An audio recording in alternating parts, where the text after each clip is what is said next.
थोड़ा ब्रह्म मुहूर्त में उठना चाहिए। देखो, यदि जीवन को सार्थक करना है तो जिसके शैया में लेटे हुए सूर्य भगवान का उदय हो जाता है, उसकी आयु, बुद्धि, श्री, तेज, बहुत सी बातें नष्ट हो जाती हैं। अगर आपको जीवन में चाहे लौकिक उन्नति प्राप्त करनी हो या पारलौकिक, प्रातःकालीन कम से कम सूर्य उदय होने के 2 घड़ी पहले, 24 दूनी 48 मिनट, अभी सूर्य उदय होने में 48 मिनट हैं, आपने सैया छोड़ दिया, इसके आगे सूर्य उदय होने के 48 मिनट पहले आप सैया से हट जाएं। अगर आप रात्रि में जगे हैं तो सूर्य उदय होने के 48 मिनट बाद फिर आप सो जाएं। लेकिन वो जो बीच का समय, प्रातःकालीन संध्या भुवन भास्कर भगवान पधार रहे और आप सो रहे हो, तो आपकी आयु, आपका वैभव, आपकी बुद्धि, ये सब नष्ट होने लगती है, पता नहीं चलता। लोगों देखो कहां तेजवान चेहरे दिखाई दे रहे हैं, खूब तो सब खा पी रहे हो, खाने पीने क्या तेज एक अलग होता है, भागवतिक तेज अलग होता है। ब्रह्म मुहूर्त में उठे, प्रभु का स्मरण किया, जो 2-4 नाम ही सही, अपने बड़े बुजुर्गों को, गुरुजनों को भावना से प्रणाम किया।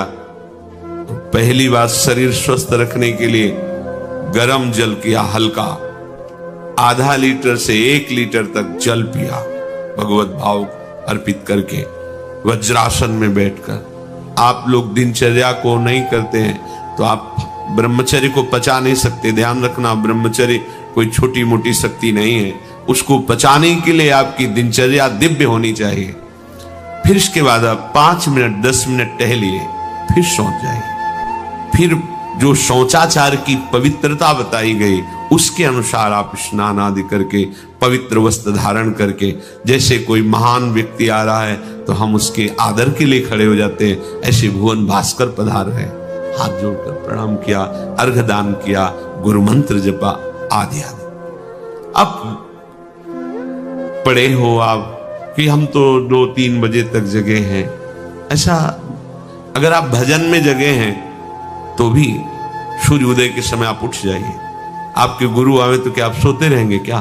तो जगत गुरु हैं भुवन भास्कर, परम ज्ञान स्वरूप हैं, गायत्री छंद रूपी घोड़े हैं इनके रथ के, स्वयं भगवान अरुण देव सारथी हैं। और भगवान पीछे वर्णन किए, मैं ही सूर्य रूप से जगत को प्रकाशित करता हूं और ताप के द्वारा जल को सोख कर मैं ही वर्षा कराता हूं। भगवान का आदर करना। जो सूर्योदय तक सोते हैं उनकी बुद्धि में भागवतिक बातें, अध्यात्म बातें आ जाए, मेरी समझ में नहीं।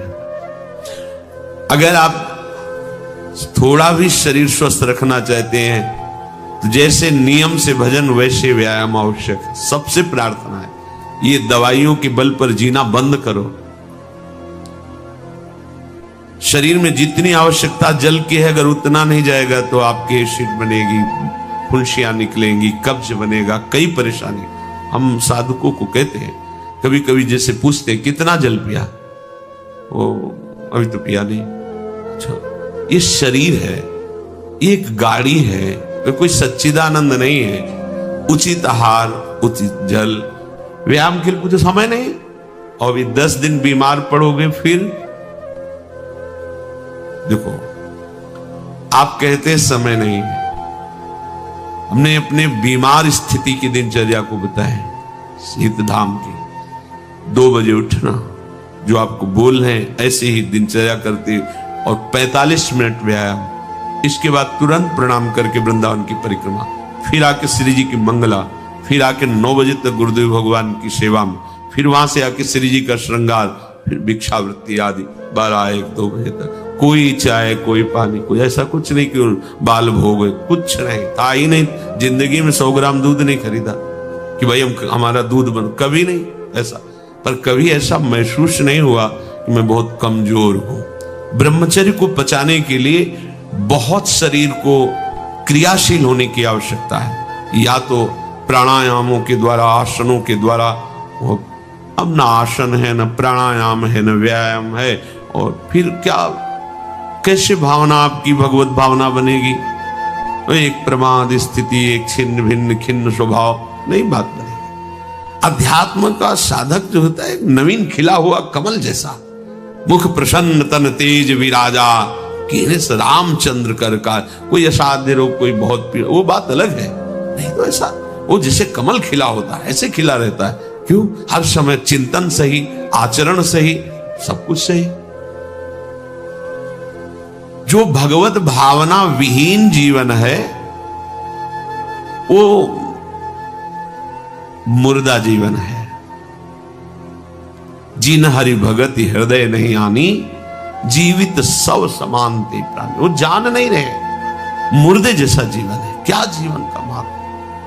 वही गंदे भोगों को भोगना, उसी का चिंतन करना, और भोग भोगने वाले शरीर को स्वस्थ रखने के लिए विषय सामग्री इकट्ठी करना, इसके बाद मर जाना। बोलो इसके अलावा और क्या है? ये बनाया, वो बनाया, वो बनाया, जरा सा हिला, पूरा का प्रांत नष्ट हो गया। क्या है इसमें? शाश्वत क्या है? हमें तसल्ली होती है, हमने एक मकान बना लिया, तसल्ली होती, 4 लड़के हो गए और काल का तमाचा लगा, पूरा का पूरा सब। क्या तसल्ली? हृदय को तसल्ली तब दो जब नाम चल रहा है, राधा राधा राधा। दिनचर्या ही नहीं बन पा रही है आज के इस नए समाज की, दिनचर्या ही नहीं बन पा रही, भगवत भावना ही नहीं है। देखो, अगर परिवार में रह करके आप भगवत भावना नहीं करते तो सब परिवार में रहकर आसक्त हैं और सब दुर्गति को प्राप्त होते हैं। जब तक भगवत भावना नहीं है तब तक सब अविधि पूर्वक है। मान लीजिए सब अविधि, विधि भगवत भावना है। कुछ भी, किसी से भी, कोई भी, बस भगवत भाव, वही आनंद का अनुभव हो जाएगा। अतः उनके द्वारा किया गया देवताओं का पूजन मूल में मैं ही हूं, मेरा ही है, पर वो अविधि पूर्वक है। अविधि पूर्वक का तात्पर्य है कि वो ये नहीं जानते कि इस रूप में सर्व सामर्थ्यशाली भगवान ही विराजमान है। कभी कभी मंत्रों का ज्ञान नहीं होता, पूजन की सामग्री शुद्ध नहीं होती, भाव शुद्ध नहीं होता, इसलिए उनका पूजा सेवा आगे चल करके फल प्रदान नहीं कर पाता। प्रभु कह रहे, मेरे में रिझाने के लिए किसी पूजा सामग्री की या किसी धन संपत्ति की आवश्यकता नहीं। पिता को बस इतना ही चाहिए कि वो अपनापन करके दौड़ के उनकी गोद में बैठ जाए, बस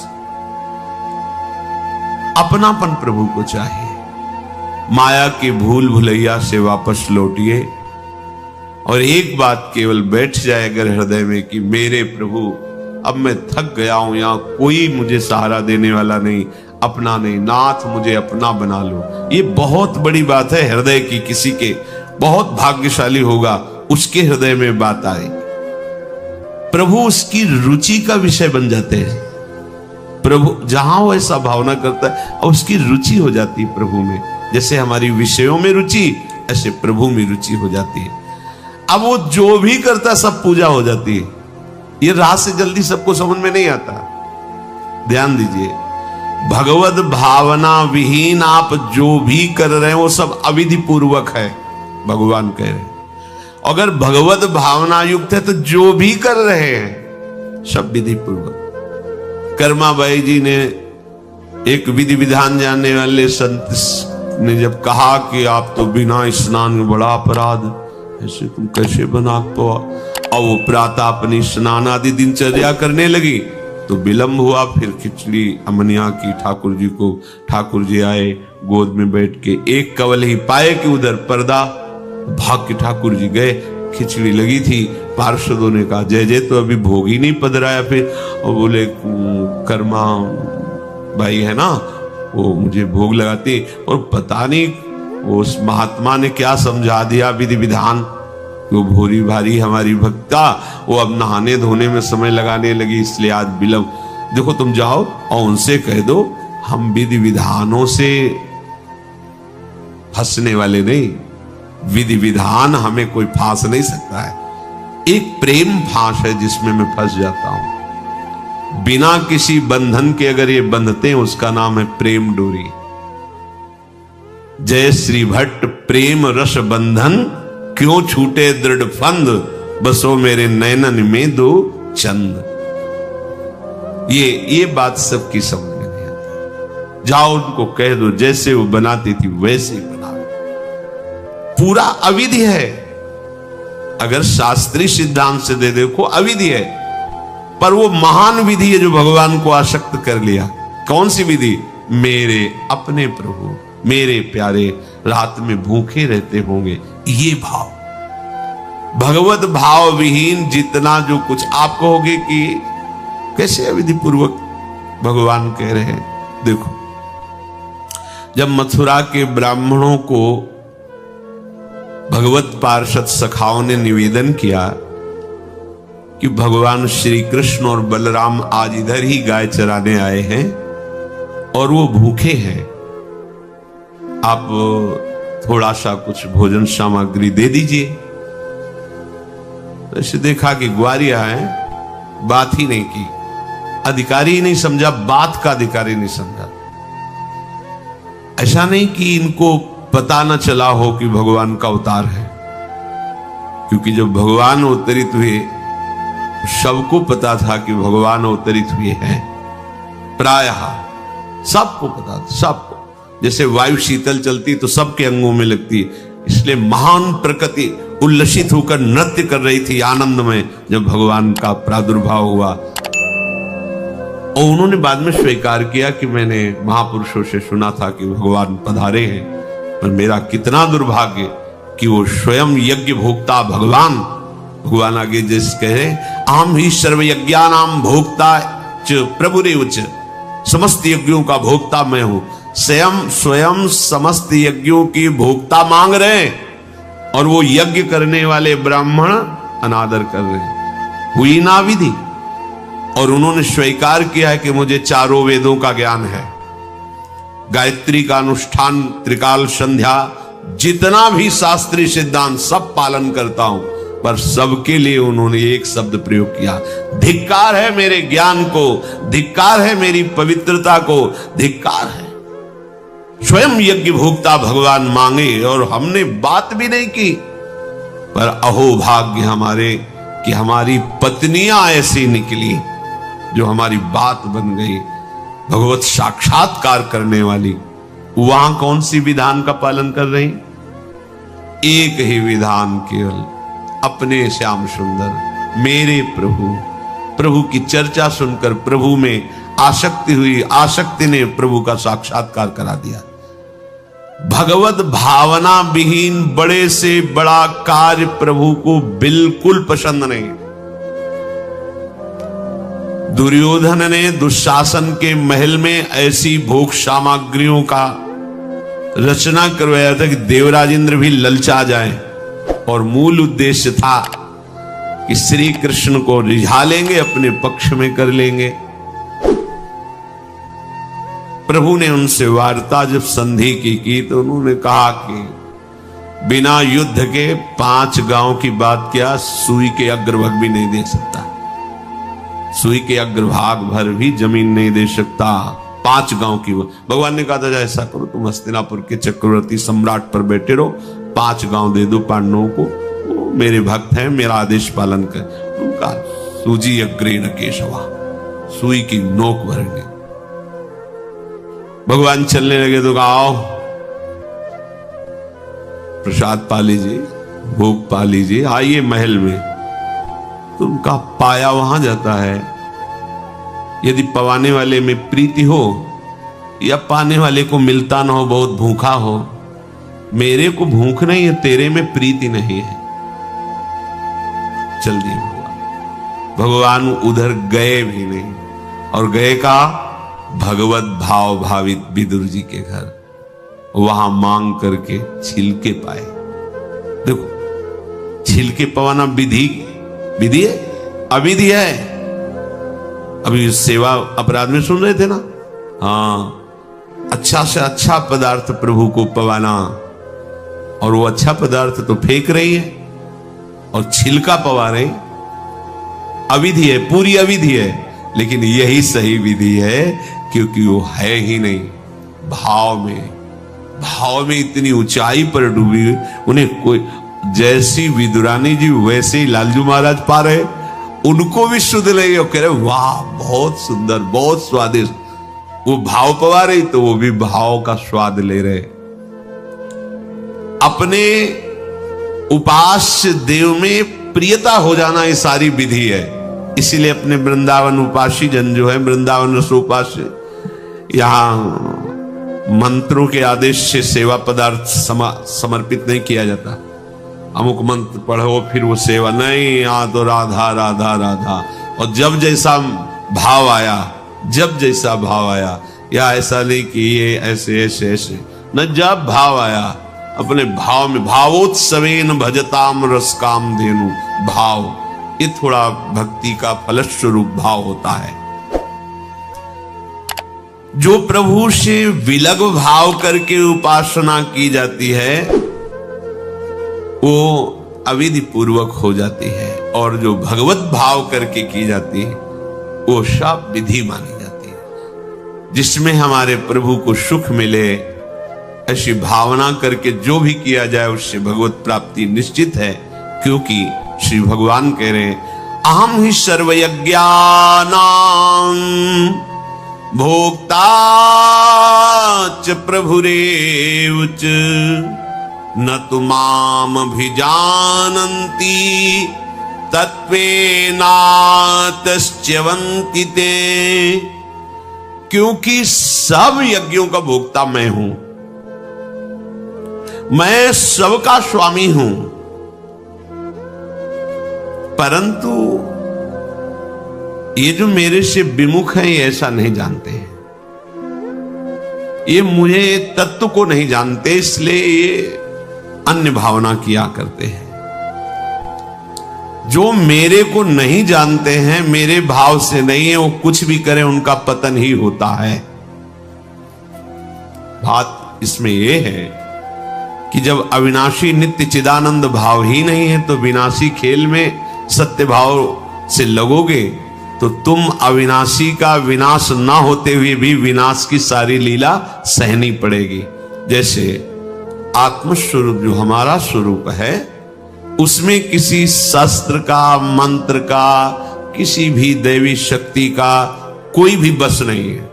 जो हमारा आत्मस्वरूप है कि मंत्रवेत्ता कोई भस्म कर दे, किसी दिव्यास्त्र का संधान करके हमारी आत्मा को छेद भेद दे, अक्लेद्य है, अशोष्य है, अदाय है, फिर भी हम जलते, जलन का अनुभव करते हैं अंतर और बाहर से भी। क्यों? वहां तो बता रहे हैं कि अदाय है, कोई भी ताप आत्मा को स्पर्श नहीं कर सकता, फिर ये जलन क्यों होती है? लगता तो हमें कि मैं अंदर से जल रहा हूं या बाहर से शरीर में अग्नि आदि छू जाए तो ताप लगेगा, क्योंकि हम अपने अविनाशी भाव में नहीं हैं। ध्यान दीजिए, अविनाशी होते हुए भी अविनाशी भाव में ना होने के कारण मुझ अविनाशी तत्व को विनाश की पूरी लीला सहनी पड़ती है, पूरे कष्ट सहने पड़ते हैं। नहीं सहने पड़ते? देखो आप, जन्म मरण मेरा थोड़ी होता है, मेरा स्वरूप नैनम छिन्नन्ति शस्त्राणि नैनम दहति पावकः न चैनम क्लेदयन्त्यापो न शोषयति मारुता, पर हो रहा है। हम जल में डूब के मर सकते हैं, हम वायु के प्रवाह में, हम नाना प्रकार के दुखों के प्रवाह में। क्या हुआ? बोले चूंकि तुम अपने अविनाशी स्वरूप भाव से विलग हो। समझ गए? वही बात यहां श्री भगवान कह रहे हैं कि यदि तुम ये भाव नहीं समझ पा रहे कि सबका भोक्ता मैं ही हूं, सब यज्ञ जितने भी साधन सबका फल प्रभु ही है, मैं सबका स्वामी हूं। जो मेरे को तत्व से नहीं जानते हैं, मेरे पर भाव नहीं करते, उनका पतन ही होता है। कारण ये अविनाशी भाव ना होने के कारण, विनाशी में सत्यत्व भाव होने के कारण परिणामता कुछ हाथ नहीं लगेगा, केवल नाश ही नाश। जब हम प्रभु की तरफ चलते हैं तो उसमें प्रधानता होती किसी संत या शास्त्र के वचन। ऐसे आप चल ही नहीं सकते। कभी भी कहीं भी कोई भी प्रभु की तरफ चलेगा, पहला कदम चला होगा तो वो किसी न किसी संत के वचन सुने होंगे या शास्त्र के वचन, दोनों एक ही बात है। जो संत भगवंत की वाणी है वही शास्त्र है। बिना उनके वचन सुने परमार्थ का पता ही नहीं चलता है। तो जब जो प्रेमानंद महाराज जी का वीडियो देखा है, जो कि आपको इस चैनल पे जो लाइफ टाइम दर्शन चैनल पे मिला है, आपको देखने के लिए उस चैनल को सब्सक्राइब कर लीजिएगा। आपको हर दिन सुबह के 6 बजे यानी